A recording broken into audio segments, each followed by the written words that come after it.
जय हिंद दोस्तों, this is Akash sir from English Talk academy.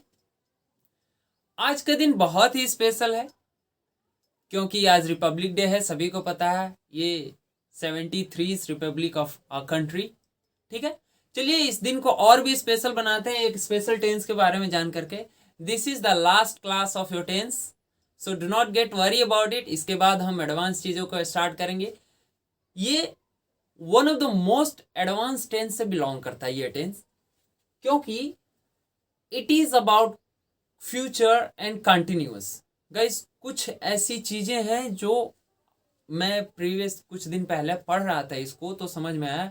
कुछ ऐसी चीजें हैं जो आपको शायद नहीं पता होगा इसके बारे में, वो चीजें भी हम आज जानेंगे। वो चीजें और भी इसको स्पेशल बनाता है इस टेंस को। आइए इसको पढ़ते हैं।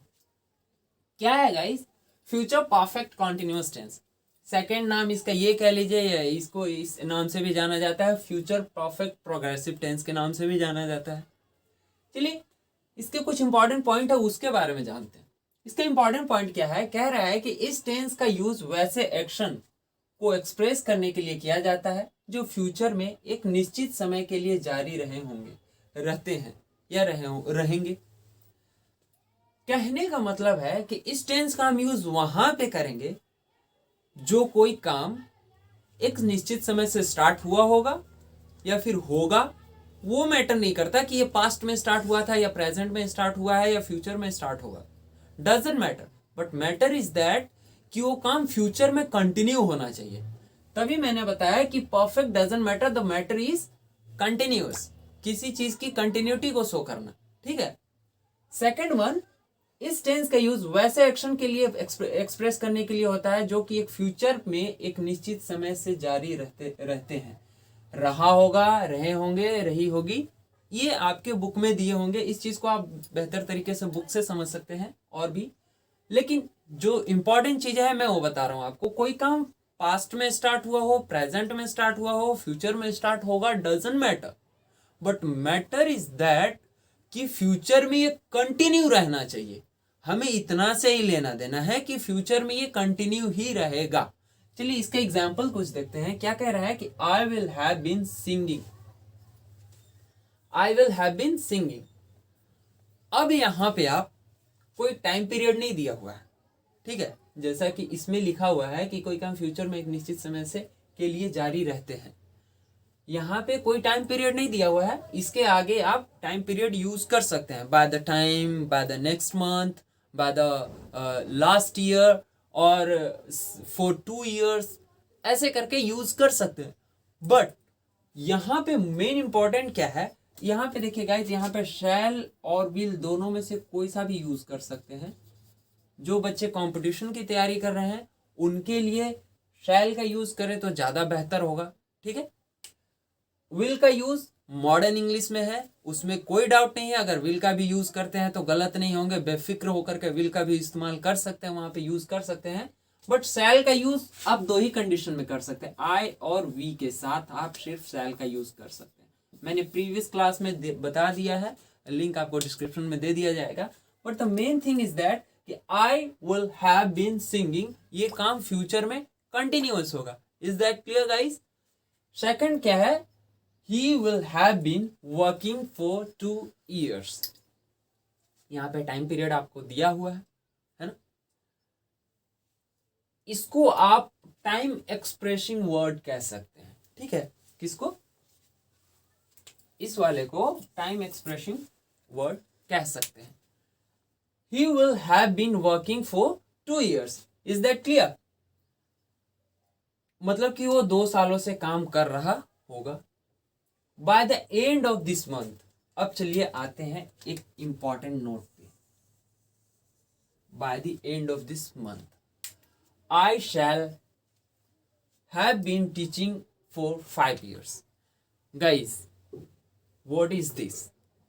ये तो आपका टाइम एक्सप्रेसिंग वर्ड जो है कि क्या शो कर रहा है? प्रेजेंट को। मीन्स कि ये कह रहा है कि bye the end of this month, मतलब कि इस मंथ के अंत में हम क्या करेंगे? I will have been teaching for 5 years, मतलब कि 1 महीने की बात यहाँ पे कर रहा है, यहाँ पे 5 साल हो गया। सो do not worry about it guys, यहाँ पे एक बहुत ही इंपॉर्टेंट चीज आपको जानने को मिलेगा, वो क्या है कि ये काम कब 5 साल, मतलब कि आप इस काम को पहले स्टार्ट किए होंगे, लेकिन जब इस मंथ के एंड करेगा, ये मंथ आपका एंड करेगा, जब ये महीना खत्म होगा तो वहां पे क्या होगा कि आप 5 साल पूरा हो जाएगा आपका पढ़ाते हुए। ठीक है, वो यही कहने की कोशिश कर रहा है कि इस महीने के अंत में मैं 5 सालों से पढ़ा रहा हूँ, इस महीने के अंत में मैं 5 सालों से पढ़ा रहा हूँ। ठीक है, चलिए इसको एक टाइम सर्कल कह लीजिए या फिर टाइम लाइन से समझते हैं। यहां पे देखो गाइस,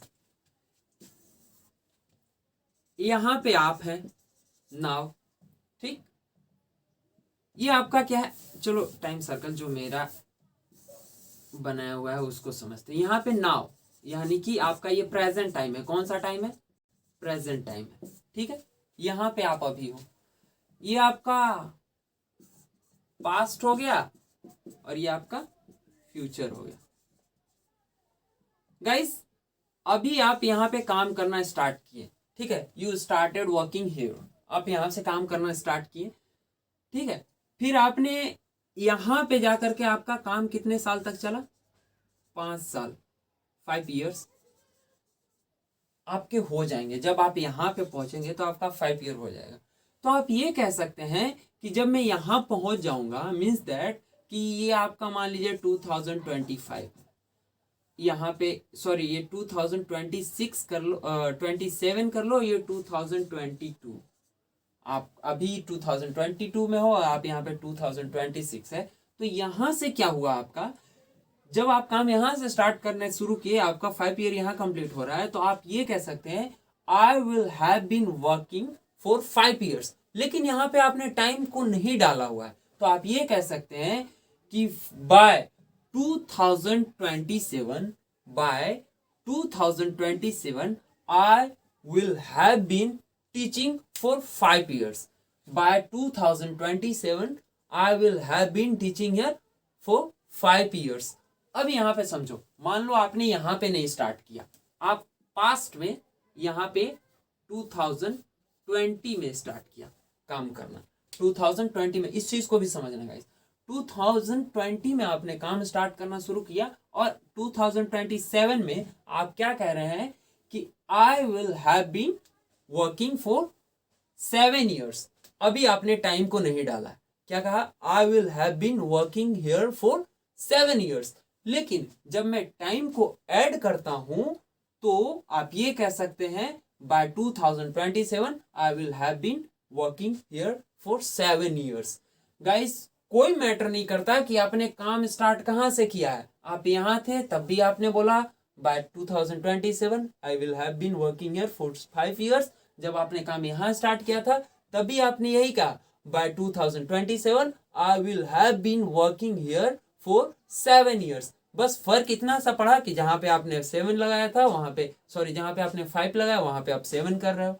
ठीक है, यही फर्क है। हिंदी में अगर बात करूं तो 2027 तक मैं 5 सालों से यहाँ पे काम कर रहा हूँ, यानी कि पढ़ा रहा हूँ, और 2027 तक मैं 7 सालों से यहाँ पे पढ़ा रहा हूँ। फर्क बस इतना ही है। लेकिन यहाँ पे इंपॉर्टेंट क्या है कि 2027 तक काम चल रहा होगा, अभी 2027 आपका आया नहीं है, आपका 2022 है। Is that clear guys? So यही आपका मेन इंपॉर्टेंट पार्ट है जिसको आप समझना था। ठीक है, ये आपका टाइम सर्कल है, इससे थोड़ा सा इजी हो जाता है समझना, तो उसके लिए आप प्लीज वरी ना हो। ठीक, ऐसी ऐसी चीजें आपको मिलते रहेगी।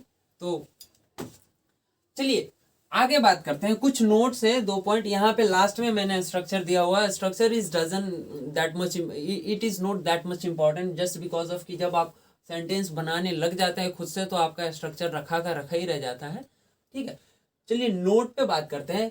Bye plus time expressing word, मैंने ये बताया था ना, ये टाइम एक्सप्रेसिंग वर्ड है, ये टाइम एक्सप्रेशन का टाइम एक्सप्रेसिंग वर्ड है कौन सा, दिस मंथ, 2 years। ये टाइम एक्सप्रेसिंग वर्ड इसको कह सकते हैं Sunday, Monday, Saturday, next week, next year, next month, last night, 5 years ago, ये सारे टाइम एक्सप्रेसिंग वर्ड्स होते हैं। ठीक है, by plus time expression word का use future perfect continuous tense में होता है, जो कि मैंने यहाँ पे कर दिया है नोटिस में। अब देखो ये वाला पॉइंट थोड़ा इंपॉर्टेंट है, इसको समझने की कोशिश करना। देखो फ्यूचर में पॉइंट ऑफ टाइम का यूज करने के लिए सिंस के जगह पर फ्रॉम का यूज होता है। पॉइंट ऑफ टाइम और पीरियड ऑफ टाइम मैंने स्टार्टिंग में ही बताया था, यानी कि आपको कौन से क्लास में बताया, फ्यूचर इंडेफिनिट टेंस में मैंने आपको बताया हुआ है कि पॉइंट ऑफ टाइम और पीरियड ऑफ टाइम में क्या डिफरेंस है। और इस क्लास के बाद भी मैं एक सिंस और फोर का क्लास लेने वाला हूँ, उसमें जितने भी क्वेरीज होंगी आपकी सिंस और फोर से रिलेटेड वो सारे खत्म हो जाएंगे, तो उसके लिए टेंशन नहीं लेना आप लोग, ठीक है। फ्यूचर में पॉइंट ऑफ टाइम का यूज करने के लिए सिंस के जगह पे फ्रॉम का यूज करते हैं या होता है, ठीक। जैसे कि अगर मैंने ये बोलना है कि he will have been working for 2 years तो ठीक है, लेकिन अगर मुझे यहाँ पे बोलना है सिंस 2 years तो इट विल बी रॉन्ग, गलत हो जाएगा। यहाँ पे फ्रॉम क्या हो जाएगा, फ्रॉम 2 years। अब वो क्या काम, फ्रॉम क्या काम करेगा, किसका काम करेगा, सिंस का काम करेगा, ठीक है। तो ये आपका स्ट्रक्चर रहा, subject plus shall will have been action, actioning, वो एक्शन में आईएनजी लगा हुआ है। चलिए आगे बढ़ते हैं थोड़ा सा, ठीक है। कुछ स्ट्रक्चर देख लेते हैं, कैसे सेंटेंस बनाना है, क्या करना, उसके बाद हम थोड़ा एडवांस की तरफ मूव करेंगे, नई चीजें सीखेंगे उसमें। चलिए आते हैं, ये पॉजिटिव सेंटेंस, ठीक है। जब आपको पॉजिटिव सेंटेंस बनाने हो या अफर्मेटिव कह लीजिए, ठीक। ये नेगेटिव, नेगेटिव बोल लो, ठीक है। इसको इंटेरोगेटिव या फिर इसको क्वेश्चनिंग कहते हैं, क्वेश्चंस। क्वेश्चन बनाने के लिए, क्वेश्चन पूछने के लिए, इंटेरोगेट करने के लिए इंटेरोगेटिव सेंटेंस को यूज किया जाता है, ये अभी सभी लोगों को पता होगा, आई थिंक सो। स्टार्ट करते हैं पॉजिटिव सेंटेंस है, यानी कि किसी से अफर्मेटिव सेंटेंस बात करने के लिए। I will have been playing cricket plus time, time आप अपने अकॉर्डिंग लगा लें, उसमें आप बाद टाइम का यूज करते हैं, टाइम एक्सप्रेसिंग वर्ड्स जैसा कि मैंने पहले बताया हुआ है। सिंस का यूज कर लो, फ्रॉम का यूज कर लो, सॉरी फ्रॉम का यूज कर ले, फोर का यूज कर ले, okay, there is no confusion. For example, you will have been playing cricket since from 2 years, I will have been taking bath. ये फ्यूचर की बातें हो गई, लेकिन गाइज एक चीज ना, इसमें कुछ अधूरा सा लग रहा है। मैं क्रिकेट खेल रहा हूँगा, कब से खेल रहे होंगे, कब तक खेलेंगे, उसका कुछ पता नहीं है। लेकिन अगर मैं ऐसा कह लूं कि अगर मैं यहाँ पे चलो एक चीज ऐड करता हूं, bye the end of this year, मैंने एक चीज को ऐड किया हुआ है यहाँ पे, by the end of this year I will have been playing cricket for 2 years। इस साल के अंत में मैं 2 सालों से क्रिकेट खेल रहा हूँ, ऐसा ही होगा ना। By the end of the year you will have been playing cricket for 2 years। By the end of this year they will have been playing for 5 years, for 10 years, since sorry from 9 years। ऐसा करके मैंने यहाँ बताया हुआ था ना last में कि सिंस की जगह पे फ्रॉम का यूज करते हैं फ्यूचर परफेक्ट कॉन्टिन्यूस टेंस में, आपको सभी को पता चल गया है। नेगेटिव की बात करते हैं guys, I won't have been playing plus time. Will not को आप वोंट बोल सकते हैं, इसमें कोई कंफ्यूजन नहीं होना चाहिए। For example, you won't have been playing for 2 years, for 5 years, for 10 years, from Monday, from Sunday, okay. They will have not been playing for 10 years. Is that clear guys? ये sentence बनाने का कोई ज़्यादा लोचा नहीं होता, जब आपको समझ में आ जाता है ना सारा स्ट्रक्चर, सारे पॉइंट्स समझ में आ जाते हैं, तो आप सेंटेंस वैसे ही बना लेते हैं, स्ट्रक्चर की भी ज़रूरत नहीं पड़ती है। तो ये तो आपका स्ट्रक्चर हो गया। Will you have been playing. अब यहाँ पे गाइज क्वेश्चन किया जा रहा है आपसे, क्वेश्चन यस और नो में किया जा रहा है। आंसर इसका होगा किसमें, यस और नो में। इसको या तो फिर ये कह लो, यस और नो क्वेश्चन भी इसको कहते हैं, यस और नो क्वेश्चन इसे कहते हैं।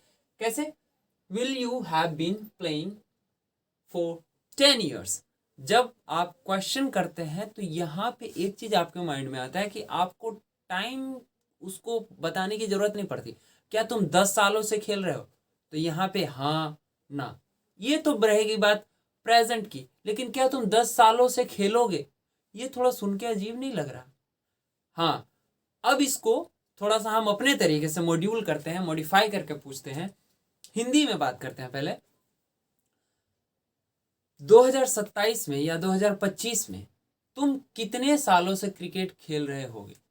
ये थोड़ा सुटेबल है।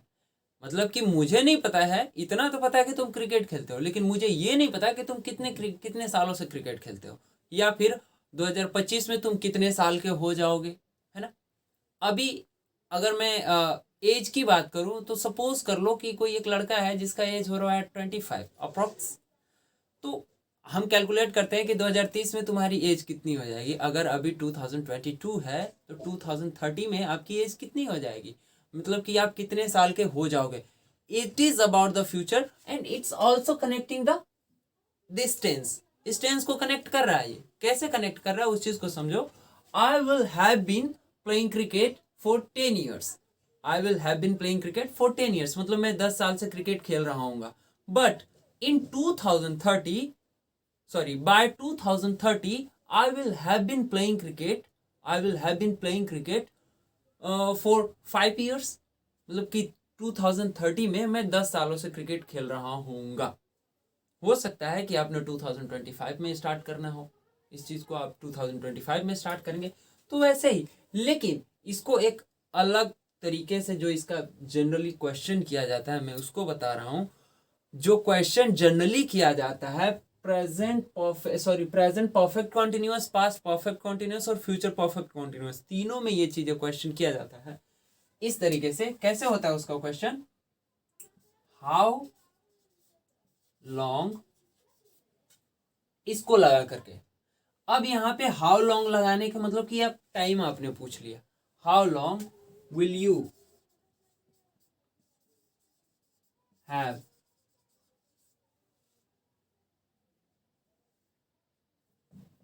been speaking, तुम कितने सालों से, कितने विल यू, हाउ लॉन्ग मतलब कितने समय से तुम स्पीकिंग कर रहे होगे या बोल रहे होगे, कितने सालों से तुम बोल रहे होगे। यहाँ पे आपका क्वेश्चन है। अब इस क्वेश्चन का आंसर आपका फुल सेंटेंस में होगा कुछ इस प्रकार से। I will have been speaking for 2 years, you will have been speaking for 5 years, they will have been speaking from 10 years, ऐसे करके होगा इसका। from morning, sorry 10 years नहीं, from morning, is that clear? तो इसका क्वेश्चन कुछ इस प्रकार से करें तो कुछ ज़्यादा ही सुटेबल होगा, बट जो कंपटीशन की तैयारी कर ले उनके लिए it's fine. Okay, that is very much right. चलिए कुछ कॉन्ट्रैक्शन की बात करते हैं। कॉन्ट्रैक्शन यानी कि किसको क्या करके क्या किया जाता है, मीन्स दैट की अपॉस्ट्रॉफी हटा करके यहाँ पे आपको अपॉस्ट्रॉफी लगा करके आपको कुछ चीज़ें कैंसिल करनी होती है। फॉर एग्जांपल यहाँ पे आई विल को आप आयल बोलते हैं, जैसे इसमें से WI कैंसिल हो जाता है। यू विल को आप यूल बोलते हैं, दे विल को देल बोलते हैं, वी विल को विल बोलते हैं, इट विल को इट बोलते हैं, ही विल को हील, शी विल बिकम्स शील, और अमित विल मीन्स दैट कोई नाम और विल। अब इसको भी नहीं कर देना अमित विल, नहीं गलत हो जाएगा। क्या होगा यहाँ पे? अमित विल। अब गाइज इसको समझना, इसमें जब मोस्ट इंटरेस्टिंग पार्ट जानते हैं इसका क्या है? ये सारे इनफॉर्मल यूज है, सिर्फ अमित विल को छोड़ करके ये इनफॉर्मल है। जब आप फॉर्मल तरीके से यूज करते हैं, कोई एप्लीकेशन लिखते हैं, कोई राइटिंग लिखते हैं, कोई मतलब प्रिंसिपल को देना हो या फिर कोई ऐसे वगैरह लिखते हैं, तो वहां पे आप आई विल को शॉर्ट करके शॉर्टनिंग फॉर्म आप नहीं लिखेंगे, उसमें क्या आई विल ही लिखना है। ठीक है, जब आप किसी से फॉर्मल तरीके से बात करते हैं, जैसे कि आप प्रिंसिपल से बोल रहे हैं, तो I do it, it will be wrong, ऐसा कहना तो गलत होगा कि ये गलत हो जाएगा, बट ये इनफॉर्मल यूज है। फॉर्मल तरीके से ऐसे ही बोले आई will, you will, they will. अगर इनफॉर्मल जाना है, स्पीकिंग में जाना है, थोड़ा फ्लुएंट बनना है, तो I will, you will, you'll, I, they'll, it's fine. Okay, हाँ, विल नॉट को आप वॉन्ट बोलते हैं। अपोस्ट्रॉफी होना चाहिए गाइज, अगर अपोस्ट्रॉफी नहीं होगा तो ये कुछ नहीं होता। यहाँ पे देखो WONT, इसका मतलब कुछ नहीं होता जब तक इसमें अपोस्ट्रॉफी नहीं लगता। जब तक अपोस्ट्रॉफी नहीं लगेगा वॉन्ट का मतलब कुछ नहीं होगा, बट अपोस्ट्रॉफी आ जाने के बाद ये वॉन्ट हो जाता है। Will not becomes won't, shall not become shan't. Okay, ये सैंट नहीं बोले, सैंट मतलब साधु होता है, इट्स शैंट। ओके गाइस, चलिए थोड़ा आगे बढ़ते हैं। ओके सो गाइस चलिए आगे बढ़ते हैं, जिसका इंतजार था वो घड़ी आ गया है। चलिए ये पता करते हैं कि इसको ये टेंस इतना एडवांस कैसे है, इसको क्या चीज एडवांस बनाता है। ठीक है, वही की तरफ हम उसी की तरफ हम बढ़ते हैं। पहले तो कई लोग एडवांस बोलते हैं, इट्स नॉट एडवांस, एडवांस कुछ नहीं होता, इट्स एडवांस। लेकिन इसको अगर प्रॉपर प्रोनाउंसिएशन की बात किया जाए तो एडवांस होता है, एडवांस। ओके, एडवेंचर आपने सुना ही होगा, एडवेंचर, एडवेंचर कभी सुना है, एडवेंचर कभी सुना है आपने? नहीं, आपने एडवेंचर सुना होगा, एडवेंचर से ही एडवांस बना है। तो when you are talking about something advanced means that it's not advance, it's advance। ठीक है, तो एडवांस क्या, इसको क्या चीज है जो एडवांस बनाता है, उसी की बात करते हैं हम। देखिए कुछ सेंटेंस मैंने 2-3 सेंटेंस लिया है which is very very very important, just because of कि मैंने कुछ ऐसे ही उम्दे सेंटेंस को ही छांट करके यहाँ पे लिखा हुआ। बाकी नॉर्मल सेंटेंस तो आप पता कर ही लेंगे, हर में कुछ ना कुछ अलग है। ठीक है, हर सेंटेंस में समथिंग इज वेरी इंपॉर्टेंट। चलिए सबसे पहले वाले में क्या इंपॉर्टेंट है, तो यहाँ पे देखिए लिखा हुआ है next January I will have been working with you for 6 months। यहाँ पे ये इंपॉर्टेंट है, इसका टाइम एक्सप्रेसिंग वर्ड इंपॉर्टेंट है।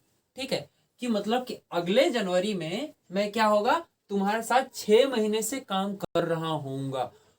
हो सकता है कि मैंने इस काम को फ्यूचर में स्टार्ट करना है, या हो सकता है, ऑब्वियस सी बात है, अगर 6 मंथ की बात किया जा रहा है तो आप यानी कि 6 मंथ बैक चले आओ।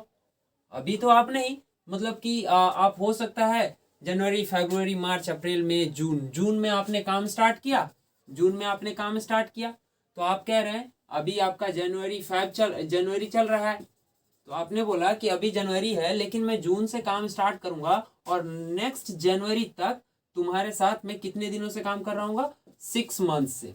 ठीक है, मतलब कि ये काम फ्यूचर में स्टार्ट होगा। This is important in this sentence, इस सेंटेंस में यही इंपॉर्टेंट है कि ये काम, इससे पता चल रहा है कि ये काम फ्यूचर में स्टार्ट होगा। It is not started yet, अभी तक ये स्टार्ट नहीं हुआ है। सेकंड सेंटेंस की तरफ शिफ्ट करते हैं, क्या कह रहा है second sentence, bye the time the teacher केम।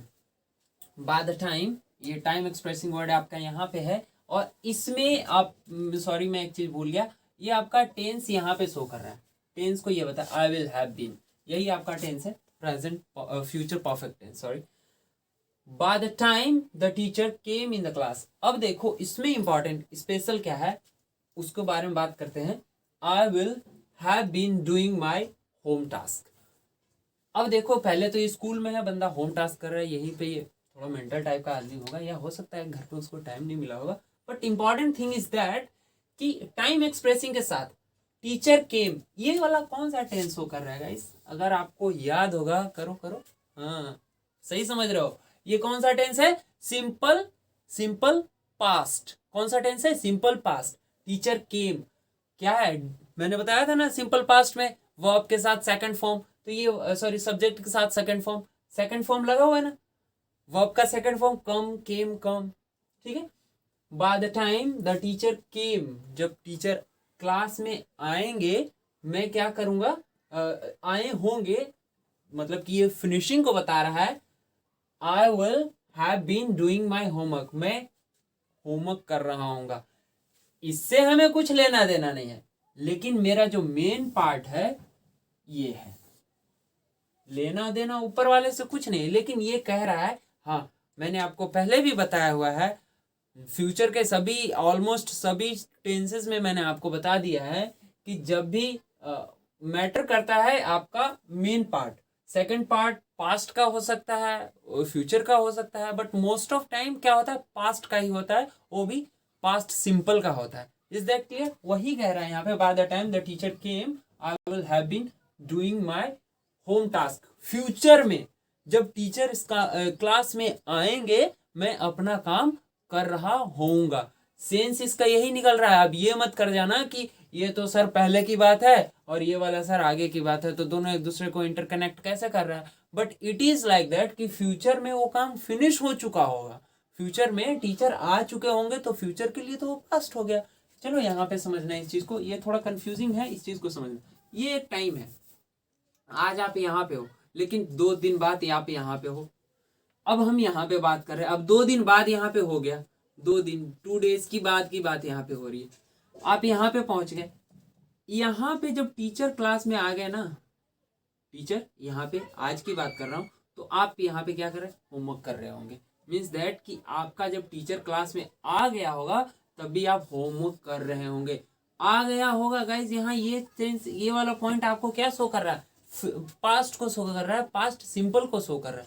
मैंने आपको बताया था ना, पापा की शादी हुई थी, स्कूल गए थे, क्रिकेट खेले थे, फुटबॉल खेले थे, वही चीज यहाँ पे भी है। थर्ड वन, इसको क्या इंपॉर्टेंट बनाता है? ये वाला ये वाला लाइन, ये पॉइंट आपको बताता है कि this one is very important. Second one, ये भी कोई ज्यादा वो नहीं है, बट यहाँ पे टाइम एक्सप्रेशन वर्ड है, I will have been celebrating my 22nd birthday. 22nd birthday क्या कह रहा है कि मैं 2025 तक अपना 22वां बर्थडे सेलिब्रेट कर रहा हूँ, यानी कि 2003 में मेरा जन्म हुआ है, और उस समय से लेकर के 2022 में मैं क्या कर रहा हूँ, 2025 में मैं अपना कौन बर्थडे मना रहा हूँ? 22वां बर्थडे सेलिब्रेट कर रहा हूँ।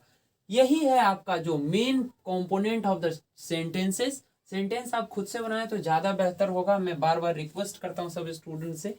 चलिए अब अगला बढ़ते हैं। टाइम एक्सप्रेसिंग वर्ड्स क्या क्या होते हैं देख लेना। 4 period of time, 4 plus period of time, sorry for that, 4 plus period of time. 4 plus period of time यानी कि पता ही है आपको, सिंस 4 का यूज होता है ना, तो सिंस के साथ क्या पॉइंट ऑफ टाइम, और 4 के साथ पीरियड ऑफ टाइम, ये तो पता ही है। By the end of the day, ये भी एक टाइम एक्सप्रेसिंग वर्ड है। नेक्स्ट विंटर मतलब कि अगले ठंडी। दिस मंथ, इस महीने। नेक्स्ट बाय 2025, यहाँ पे एक सेंटेंस भी बना दिया हुआ है मैंने। बाय नेक्स्ट मंडे, अगले मंडे से। दिस वीक, इसी हफ्ते से, और एक्सेट्रा, और भी सारे हो सकते हैं। स्टेटिव वर्ब्स का क्या फंडा है गाइस? आप अगर नहीं पढ़े होंगे present perfect continuous, past perfect continuous, तो उस पे जाकर के आप चेक कर लेना कि स्टेटिव वर्ब में, और वो चीज मैं यहाँ भी बता दे रहा हूँ कि स्टेटिव वर्ब्स जब भी आते हैं, स्टेटिव वर्ब्स वो होते हैं जिनको आप मेंटल स्टेट को आपको टच करता है। जैसे कि नो, किसी को जानना, ये कोई काम नहीं है, लेकिन जानना एक मेंटल स्टेट को बताता है, ये आपके फीलिंग्स को बताता है ना, दिमागी अवस्था को बताता है। किसी को जानना, अंडरस्टैंड, समझना, ये आपके माइंड से रिलेटेड है। नो, किसी को जानना, ये भी आपको मेंटल स्टेट के बारे में बताता है। फील आपके मेंटल स्टेट को बताता है। Love, hate, believe, realise, belong, etcetera, ये सारे क्या है? मेंटल स्टेट को टच करते हैं। इसलिए स्टेटिव वर्ब्स का यूज कभी भी आप ना तो कॉन्टिन्यूअस में कर सकते हैं, और ना ही present perfect continuous, past perfect continuous, future perfect continuous. कहने का मतलब ये है कि परफेक्ट कॉन्टिन्यूअस जितने भी होंगे और कॉन्टिन्यूअस जितने भी होंगे, उनमें आप स्टेटिव वर्ब्स का यूज नहीं करेंगे। एक एग्जाम्पल लेते हैं हम, यहाँ पे एग्जाम्पल ले रहा हूं, देखना यहाँ पे क्या एग्जाम्पल है। I will have been knowing him for 3 months। क्या सेंटेंस सही है गाइस? क्या ये सेंटेंस सही है? अगर मैं बताऊं तो ये सेंटेंस गलत है। ये सेंटेंस गलत है। क्यों गलत है? क्योंकि यहाँ पे नो क्या है? स्टेटिव वर्ब है। क्या है? स्टेटिव वर्ब है। और जब भी आप स्टेटिव वर्ब में आईएनजी पुट करते हैं, मींस दैट इसका सेंस गलत जाता है, मतलब कि ये सेंटेंस ही गलत है। स्टेटिव वर्ब्स का यूज, स्टेटिव वर्ब के साथ आईएनजी का एडिशन होता है, लेकिन कहाँ पे होता है वो मैं बाद में बताऊंगा, इसमें नहीं होगा। जब भी आप कॉन्टिन्यूअस की बात करेंगे, परफेक्ट कॉन्टिन्यूअस की बात करेंगे, तो नहीं होगा। यहाँ पे क्या होगा? I will have been knowing him for 3 months के जगह पे ये क्या बन जाता है? फ्यूचर परफेक्ट टेंस बनेगा। इसमें फ्यूचर परफेक्ट टेंस बनेगा, कॉन्टिन्यूअस निकल जाएगा। मीन्स दैट जहां पे आपको कॉन्टिन्यूअस दिखा वहां पे स्टेटिव वर्ब का यूज नहीं करेंगे। आई बात समझ में? तो यहाँ पे आई will have known him for 3 months क्या हो जाएगा? आई will have known him for 3 months। Is that clear guys? चलिए आगे बढ़ते हैं थोड़ी। सो गाइस यहाँ पे कुछ और सेंटेंसेस मैंने 4 last one but not the least. She will have been studying with me for 5 years। Guys इन सभी सेंटेंसेस में ना, मतलब सभी में नहीं तो कुछ सेंटेंसेस में कुछ एरर है, उसको आपको फाइंड करना और बनाना है। यहाँ पे क्या लिखा हुआ? She will have been studying with me for 5 years। वो मेरे साथ 5 महीने से पढ़ रही। ये देखो, इसमें ऐसे देखा जाए सेंटेंस तो करेक्ट है, इसमें कोई प्रॉब्लम नहीं है, बट इसमें कुछ मिसिंग लग रहा है, कुछ इनकम्प्लीट सा लग रहा है कि वो 5 she will have been studying with me for 5 years। वो मेरे साथ 5 महीनों से पढ़ रहा है, लेकिन कब से? यहाँ पे एक चीज आप ऐड कर सकते हो, क्या कर लो? Bye next month.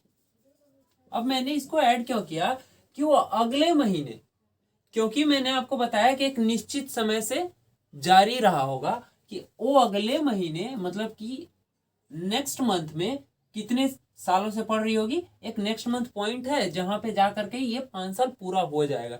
ठीक है, ऐसा कुछ बताया नहीं गया था कि ये 5 साल कब पूरा होता, लेकिन यहाँ पे अब पता चल रहा है by next month she will have been studying with me for 5 years। वो अगले महीने मेरे साथ 5 सालों से पढ़ रही होगी, मतलब अगला महीना में वो 5 साल कंप्लीट हो जाएगा। Is that clear? सेकंड में क्या है? इसमें कुछ भी और भी एरर होगा, इसमें देखते हैं क्या एरर है।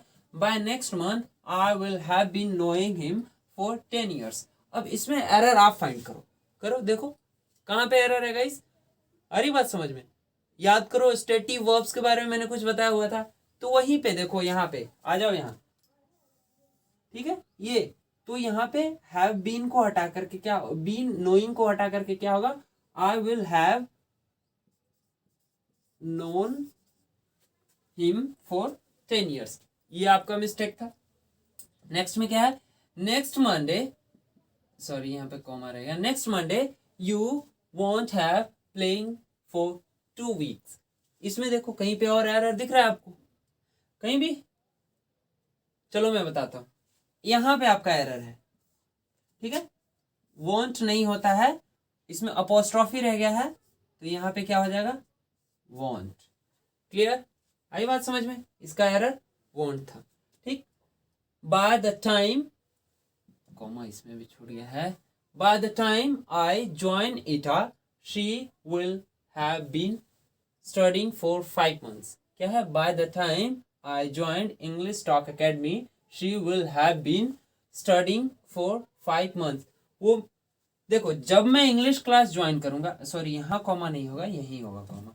जब मैं इंग्लिश क्लास ज्वाइन करूंगा, यानी कि ETA education English Talk Academy join किया, वो 5 साल पूरा हो जाएगा उसका, मतलब सॉरी 5 months, 5 महीने पूरा हो। Sorry, really very sorry. By the time I join ETA, she will have been studying for 5 months। मतलब कि जब मैंने ETA मैं ज्वाइन करूंगा इंग्लिश टॉक अकेडमी, तो वो कितना 5 महीने से पढ़ रही होगी। सो गाइस आज का रहा ये आपका क्लास। आई होप सभी को समझ में आ गया होगा। अगर चीज़ें और भी कहीं पे क्वेरीज हो, आपकी कोई सा भी क्वेश्चंस हो, तो प्लीज़ कमेंट बॉक्स में, कमेंट सेक्शन में जाकर के हमें कमेंट करें। और इससे रिलेटेड सारे टेंस की वीडियोस देखने के लिए डिस्क्रिप्शन में लिंक दिए हुए हैं, सभी को वहां से समझ में आए सारी चीज़ें। अगर उनमें भी कोई प्रॉब्लम होती है प्लीज़ कॉन्टैक्ट अस, हम आपके लिए हमेशा अवेलेबल हैं। और फिर से हैप्पी रिपब्लिक डे, एंजॉय करें, bye bye, see you, have a nice day. और हाँ, main important thing is that कि प्लीज़ चैनल को सब्सक्राइब करना ना भूलें। बहुत मेहनत लगता है यार वीडियोस बनाने में, और आई होप सभी को अच्छा लग रहा होगा। मिलते हैं नेक्स्ट वीडियो में, बाय बाय, टेक केयर।